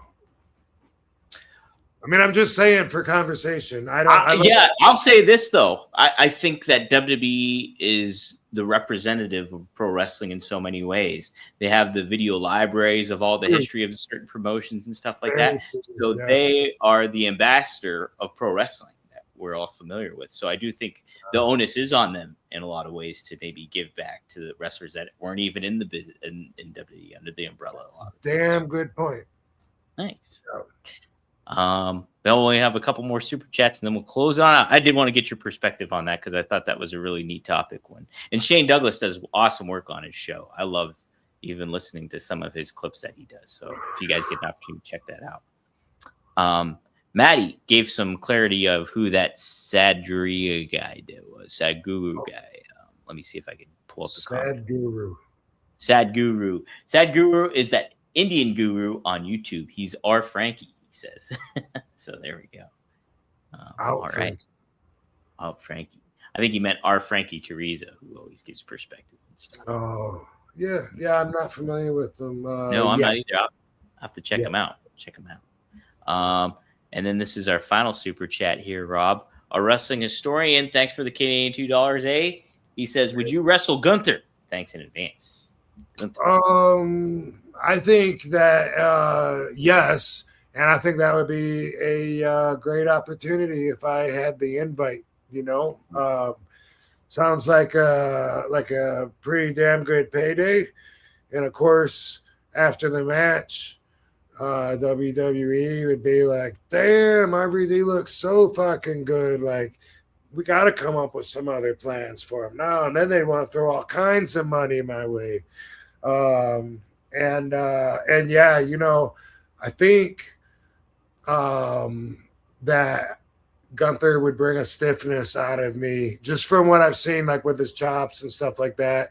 Maybe in a way that like Bob Holly did, but then it was like I had my Superman outfit because I was ECW RVD, but like right now, just because it's been so long since I've wrestled, when I get in the ring now, I got my Superman outfit on just because I'm RVD, you know, and it wasn't like having two different identities like it felt like before. Now it's like haven't wrestled in a long time, and then boom, here I am in the ring. Everyone's there to see me, excited, and I'm feeling at my best. So so I wouldn't need to be. It wouldn't need to be an ECW show because people always expect me to be ECW, WWE, whole effing show, Mr. Monday Night, Rob Van Dam, same guy, no matter where I'm at now, and that's mighty understandable that you would expect that. So, but yeah, that's a long answer to say, fuck yeah, man, let's do it, man. Pass my number along. Let's do it to it. You and Gunther would have a great match. Here's the question I got to ask you then too, Rob. Would you put your career on the line against Gunther? He's retired. AJ Styles. He's retired. John Cena. He's retired. Goldberg. Would you put your career on the line against Gunther? Oh man, it would have to be a really big payday. Yeah. Real big. If it was big enough, I'd be like, all right, fuck my career. You know. Fuck that. I'll pick up another hobby. No worries. I'll figure something out. It might not be giving up that much anyway. Like who knows what I got ahead of me. But I haven't had my last match, and the unknown always has value when you're optimistic. That's it, right? The unknown's pretty cool when you're optimistic. I like that too. That's another RVD quote. Oh man, I got to write that one down. All right. I'm gonna start leaving with a quote for the week every time. Yes. That's going to be a new character on this show. Quote of the week. I like that too. Yeah. We'll have to do it. Did you want to do 5 recommendations, or we can do that next time? Yeah, I don't have anything in mind. That's okay. Now. We'll get the 5 recommendations. Hey, I do have a recommendation though. Check out Happy Hippo if you see this. If you got it. Happy Hippo, Red Sumatra is what I got here. Boom, right here. That's the ones that's supposed to maybe calm you down or help you sleep a little bit if you need it. But they have other ones too, white and green. Those can kind of give you energy. I know when I take the gummies, I get a little bit more socially energy, I guess, for lack of a better way to say it. But I also get more alert, and I like the gummies a lot, so I highly recommend the gummies. So check out Happy Hippo if you get the chance. Yeah, they tend to bring down the anxieties a little and replace it with a little more comfortableness. Yeah, I dig it. I dig it a lot. So, yeah, be sure to check out Happy Hippo if you get the chance to. So they're a great sponsor. And Rob, that should do it. But yes, keep your eyes peeled for Rob in Las Vegas. Are you coming to Steel City Con? So that's in Monroeville, which is a little outside. I might try That's where the Beaver Dome is. Is that where the Beaver Dome is? Okay. Pretty sure. Not 100%, but yeah, I think so. Let me see what I'm doing on April 12th, because I'd have to take an Uber to get out there, but I'd possibly try. All right. Anyway, April 12th, Steel City Con, RVD. Yep, it's been several years since I've done the Steel City Con, so looking forward to it. Good crowd too. You get a great crowd over there too. They pack it with celebrities too. And you guys got some good ones. I know Jake the Snake's going to be there too. Cool. There's some other wrestlers too that you can check out. But check out RVD. He gives you all his time. Pittsburgh's always special for me to visit because that's where Grandma and Grandpa Zakowski lived. That's right. FYI. My dad grew up in Pittsburgh, so as a little kid, we had lots of trips. Several times a year, we take a drive from Michigan to Pittsburgh, and I'd go to Kennywood Amusement Park. And I was scared as a little kid walking in the mouth of the whale at Noah's Ark. It was all dark and things would jump out. Yeah. And I remember the Pittsburgh Zoo. I remember my brother holding me like over the shark tank, scaring the shit out of me, asshole. The wave pool. I don't know if that's still there. But, oh no, at the zoo? No, it was somewhere else. But it was somewhere in town when my grandpa was still alive. We'd go to the wave pool when I was a little kid, and also the Dale Carnegie Museum with the dinosaurs and shit. Yeah. Oh yeah, that's pretty neat there. I used to love that when I was a little kid. Yeah. Yes. I went to the Pittsburgh Zoo with Marcus the one time, and we saw a bear jacking off. He was just stroking. He was stroking. Did you pep him? Huh? Yeah, I did. Yeah. Yep. Yeah. So when I come in for Steel City Con, I want to go to all those places. So, we'll just throw it on your Uber. Throw it on my Uber. Yes. So yeah, we'll have to make some plans. So sweet. And then boom, right into fucking WrestleMania week. WrestleMania. I guess we'll probably get a show in before then, though. Yeah. All right. Yeah, all right. we could. Yeah, definitely we could do that. So yes. So thank you all for tuning in. Be sure to like, share, subscribe, whether you're on RVD's YouTube channel or RVDTV.com. Support both channels out there and get the word out about this show. But we enjoy all our audience tuning in. What a great crowd we have, and appreciate everybody for chiming on in and giving their thoughts. So yes, we'll see you next time here on One of a Kind. Major boy, police. See you in Vegas a lot. I am blind. Okay, never mind. Oh, I thought you were saying. Anyway, yeah, all week, fucking next week, but we'll do a show probably Monday. Hey, I told Dom I want to start using the chat room asking you guys questions. Do you give a fuck when we do our show, like Thursdays or Mondays or Wednesdays or whatever? Because yes, let us know. We'll do maybe I'll do a poll on the social accounts asking people what they think, and then we can get a gauge that way. But yeah, let us know. We got some. Rob and I were texting earlier today about some cool ideas that we could maybe implement to move forward once we get things cooking a little bit here. So yes, give us your thoughts on that stuff. If you want a day change, or you think a better day works or a better time works for you guys, Rob is up for. Doesn't mean we'll do it. We just want to know what you think. So. We just want your insight, everybody. Your thoughts, everybody. We value your opinions for sure on here. So cool. All right. So all right. Thank you, everybody. Boom. Got you, Sterling. Yes. All right, cool, man. See you guys next week. See you next time here on One of a Kind. Peace out, host. See you next time.